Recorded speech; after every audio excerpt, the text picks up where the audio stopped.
Hi friends, welcome to ആഗീസ് taste. ഇന്ന് ഞാൻ എത്തിയിരിക്കുന്ന ഒരു ഹെൽത്തി ആയിട്ടുള്ള ബ്രേക്ക്ഫാസ്റ്റിൻ്റെ റെസിപ്പിയുമായിട്ടാണ്.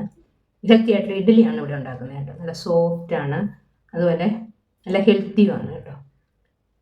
അപ്പം നമുക്ക് പെട്ടെന്ന് ഉണ്ടാക്കിയെടുക്കാം. രാത്രി ഇത് മാവ് അരച്ച് വയ്ക്കണമെന്നൊന്നും പുളിപ്പിക്കണമെന്നൊന്നുമില്ല.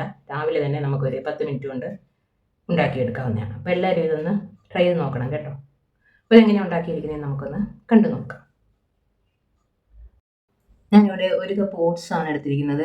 240 ml ഒരു കപ്പ് ഓട്സ് കേട്ടോ. അപ്പോൾ അത് നമുക്കൊരു മിക്സിയുടെ ജാറിലേക്ക് ഇട്ട് ഇതൊന്ന് പൊടിച്ചെടുക്കാം. ആദ്യം ഓട്സ് ഞാൻ പൊടിച്ചെടുത്തിട്ടുണ്ട്. ഇനി ഇതിലേക്ക് ഒരു അര കപ്പ് റവയും കൂടി ഇട്ട് കൊടുക്കാം. അര കപ്പ് റവ, അതുപോലെ തന്നെ ഒരു 1/4 കപ്പ് തൈര് കേട്ടോ. ഇതൊരു ചെറിയ പുളിയുള്ള തൈരാണ്. പിന്നെ ഒരു നുള്ളു ബേക്കിംഗ് സോഡ, ആവശ്യത്തിന് ഉപ്പ്. ഇനി ഇത് വെള്ളം ഒഴിച്ച് കുറേശ്ശെ ഒന്ന് മിക്സ് ചെയ്യാം.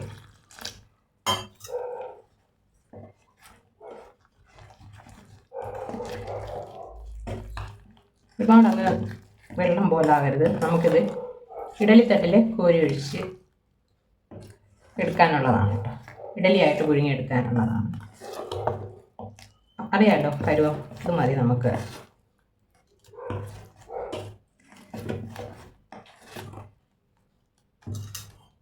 ഒരു തുള്ളി വെള്ളം കൂടി, ഇത്രയേ ഉള്ളൂ. ഇഡലിയുടെ പരുവായിട്ടുണ്ട്. ഇനി ഇതിലേക്ക് ഞാൻ ഒരു ചെറിയ കഷ്ണം ഇഞ്ചി ചെറുതായിട്ട് അരിഞ്ഞത്, ഒരു 2 പച്ചമുളക്, ചെറിയ ഉള്ളി ഒരു 3-4 എണ്ണം അരിഞ്ഞത്, കുറച്ച് കറിവേപ്പില, ഇത്ര ഇട്ട് കൊടുക്കുന്നുണ്ട്. ഇതൊന്ന് മിക്സ് ചെയ്ത് നമുക്കൊന്ന് ഒരു 10 മിനിറ്റ് നേരം വെച്ചിരിക്കാം. 10 മിനിറ്റ് ഇരിക്കട്ടെ.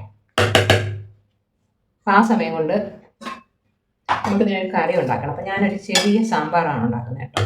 ഉരുളക്കിഴങ്ങും വെണ്ടയ്ക്കയും വെച്ചൊരു ചെറിയ സാമ്പാർ. അപ്പോൾ അതിൻ്റെ പരിപാടി നോക്കട്ടെ. ആ സമയത്ത് ഇരിക്കട്ടെ.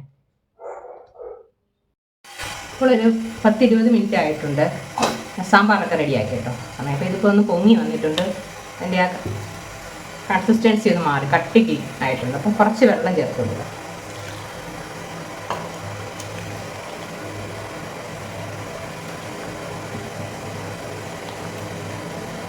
നമ്മൾ ഇഡ്ഡലി മാവിൻ്റെ ആ പരുവത്തിലാക്കി എടുക്കണം കേട്ടോ.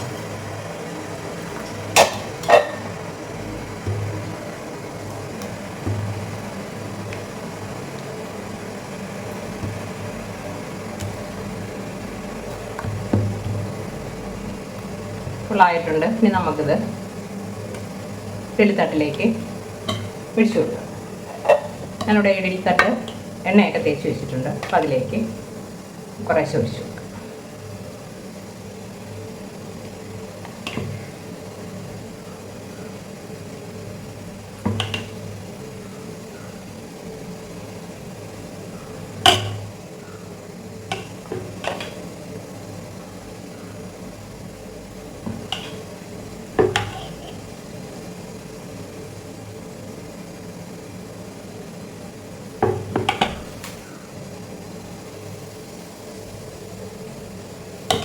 വെള്ളത്തിലായിട്ടുണ്ട്. ഇനി നമുക്കിത് ഇഡ്ഡലി പാത്രത്തിലേക്ക് വെച്ച് കൊടുക്കാം. ഞാനത് ഇഡ്ഡലി പാത്രത്തിൽ വെച്ച് കൊടുത്തിട്ടുണ്ട്. ഇനി ഇതൊന്ന് വെന്ത് വരട്ടെ. ഒരു 10 മിനിറ്റ് നമുക്കിത് മൂടി വയ്ക്കാം.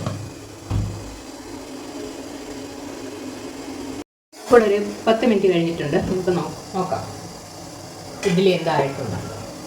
വെന്ത് വന്നിട്ടുണ്ട്. നല്ല വെന്ത് പൊങ്ങി ഉണ്ടോ, പൊങ്ങി വന്നിട്ടുണ്ട്. നല്ല വെടിച്ചൊക്കെ വന്നിട്ടുണ്ട്. അത് റെഡി ആയിട്ടുണ്ട്. ഇനി നമുക്ക് സ്റ്റവ് ഓഫ് ചെയ്യാം. നമുക്കിതിൽ തണുക്കുമ്പോൾ ഇതിൽ നിന്ന് മാറ്റിയെടുക്കാം. അങ്ങനെ നമ്മുടെ ഇഡ്ഡലി ഇവിടെ റെഡി ആയിട്ടുണ്ട്. നല്ല സോഫ്റ്റാണ്, പഞ്ഞി പോലെ ഇരിക്കുകയാണ് കണ്ടോ. നല്ല അമ്മവും നമുക്കറിയാം. അതുപോലെ തന്നെ ടേസ്റ്റിയാണ്, ഹെൽത്തിയാണ്. ഓട്സ് കൊണ്ടാണല്ലോ ഇത് ഉണ്ടാക്കിയിരിക്കുന്നത്. ഓട്സും റവയും ഉപയോഗിച്ചുണ്ടാക്കിയ ഇഡ്ഡലി അങ്ങനെ ഇവിടെ റെഡി ആയിട്ടുണ്ട്. അപ്പോൾ എല്ലാവരും ഇത് ട്രൈ ചെയ്ത് നോക്കുക. ഇഷ്ടപ്പെടുന്നെങ്കിൽ ലൈക്ക് ചെയ്യുക, ഷെയർ ചെയ്യുക, കമൻറ്റ് ചെയ്യുക, ചാനൽ സബ്സ്ക്രൈബ് ചെയ്യുക. Okay, thank you.